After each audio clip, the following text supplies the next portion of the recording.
DMM stands for disciple-making movements. There's a definition for that. We'll talk about it next week, what makes a disciple-making movement. Let's just think of disciple-making churches and people and movements all around the world have these 5 things in common. First, they embrace multiplication, which is the idea that it's not the church's job to share the good news. Churches do that, but it's my job to share the good news. God surrounded you with a completely different group of people than he surrounded me with. If you bring your friend to church, maybe I can preach a sermon, that'll be inspirational to them, but it won't be near as good as what you do sitting at your kitchen table, just because they love you. So that's multiplication. So that's what these groups around the world that are just growing like crazy, that's what they're doing. Let me just throw this in real quick, and I'll speak even faster than I'm speaking now, but I'm not going to keep y'all late. We tend to think that the churches aren't doing as well now as they used to be. We're not wrong. But the question is why? And I think it is this idea of multiplication. I've been in Churches of Christ for 60 years. And I told somebody earlier, I have loved my life in the Churches of Christ. Wouldn't change one thing about it. But I do know this, about 30 years ago, we turned the heavy lifting of church, of the work of the church over to Sunday morning. Like all of our budgets go to Sunday morning, our buildings are about Sunday morning, all that stuff. And we forgot that it's really about what I do at my kitchen table all week long, sharing good news with folks. And then Sunday mornings, then I get the Sunday morning that I really want. But I think we did that. Like 30 years ago, we kind of did that. We said, the best I'll do is invite somebody to church. Well, we're in a phase now where if we're going to grow and fill our buildings, it's going to be because I told my friend about Jesus, not because the preacher did, but because I did. And so let's get real focused on that and get good at that. Okay? All right, that's multiplication. They're committed to prayer and fasting. The first word we get, prayer. Fasting may be something new for all of us, but we know it's a Bible word. Jesus said, when you fast in the Sermon on the Mount. That was not just something people used to do. It's just something he just assumed his followers would do. And so I would encourage you, we don't have time to really dig into fasting tonight, but read about it, explore it. God does something really special when you go without food. I mean, he really does. It's like you realize real quickly, wow, I'm really weak. We can be our own gods in America. If I get hungry, there's a million fast food places. I can just run down the road. I can solve that problem. And so in a way, I can solve most any challenge I would have. So there's no time for God to be God because I can be the God, of my own life. But when I fast, I realize just how weak I am and that I'm not God and that I'm very fragile and God provides everything for me, even if I do buy it in a fast food restaurant. So anyway, something worth thinking about. All right, serve with purpose. Perhaps y'all have a bunch of ministries here at church. The church that I come from, we have lots of ministries, and we challenge all of them. Your ministry is awesome. What you do is really cool. But don't forget to tell people about Jesus while you're doing this. So we actually have a karate ministry at our church. And so we've challenged the guy that runs the karate ministry to, how are you going to use this to make disciples and tell people about Jesus? So now one of the things they have to do to get their belt is they have to do certain things associated with growing as a follower of Jesus, and it's really cool.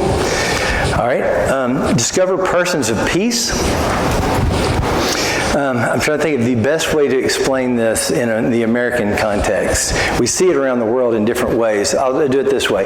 We still door knock at my church. There's neighborhoods all around our church, and we go knock on the door and just talk to people, meet people, invite them to do stuff, get to know them. And so what we have discovered is I might find this one person who finally decides they want to do a Bible study, and then I will say to them, hey, do you got any friends or neighbors that could join us for that Bible study? And when they say, yeah, I'll invite so-and-so, they just became a person of peace. They connected you to a network of people that otherwise you never would have reached.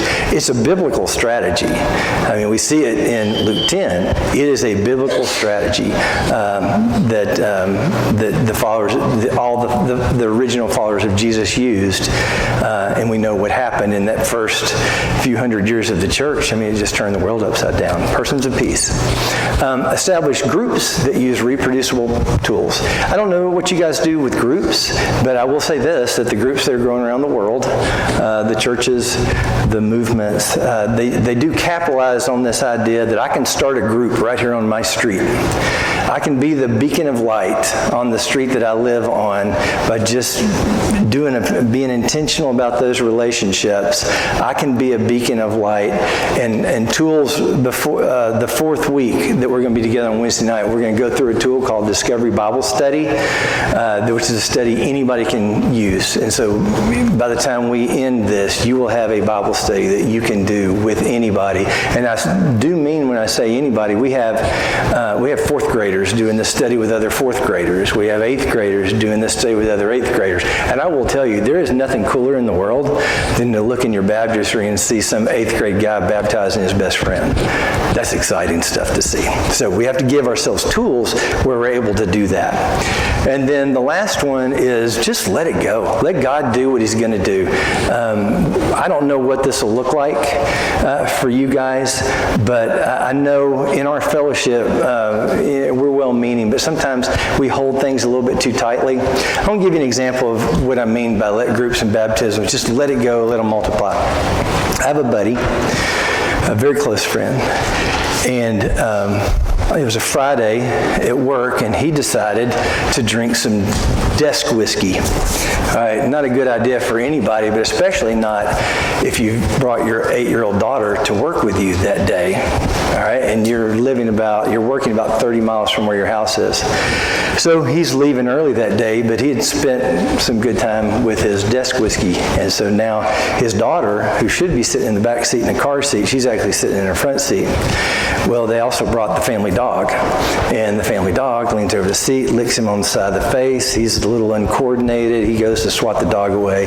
He has a terrible wreck. Hurts himself really badly. His daughter is life-flighted. And the guy in the other car, he's hurt pretty bad too. Everybody lives in this story. But now he's faced with, I'm the guy that drank desk whiskey. I've just about killed my daughter, just about killed another person. So he's at home. He knows it's coming. The toxicology reports and all that come, and yeah, he gets arrested. They're a little bit graceful with him because he hurt himself really bad, so they're giving him time to heal before he has to go do what he's going to have to do. But he knows he's guilty. End of that story is he's got to do 30 days in the jail. And so you would think, for purposes of this, that he is the last guy qualified to be a small group leader, until you realize that he was very intentional about what he did in his 30 days in jail. I guess when you go to jail, you can either go up to the biggest, meanest dude and punch him and become the new biggest dude, but he wasn't that. He decided to tell everybody he could in his pod all about Jesus. You know, it was really neat to go visit him after the first couple of days that he's there. People were already calling him Preacher. That was his jail nickname. And I want you guys to know he couldn't do it, so because he was a fellow prisoner or inmate, but I got the call. He said, hey, we got these guys, can you baptize them? And so I went down to the jail several times during his time there, and I'm just baptizing all these guys. We baptized 9 guys that he was just sitting on, in his pod telling them about Jesus, because he had tools that he knew how to use. He had a group, and he was very intentional about the relationships that he now had. Well, he got out after 22 days, and I'm telling you, he was scared to death when he went in. He didn't want to leave. At 22, he was like, man, I'm still got a Bible study going with this guy, and they're telling me I got to go home. I think that's just the craziest transformation anybody could see. I tell that story to say God can use anybody. He may not have put you where you are, but he can use you where you are if once you get there, you see yourself as being sent.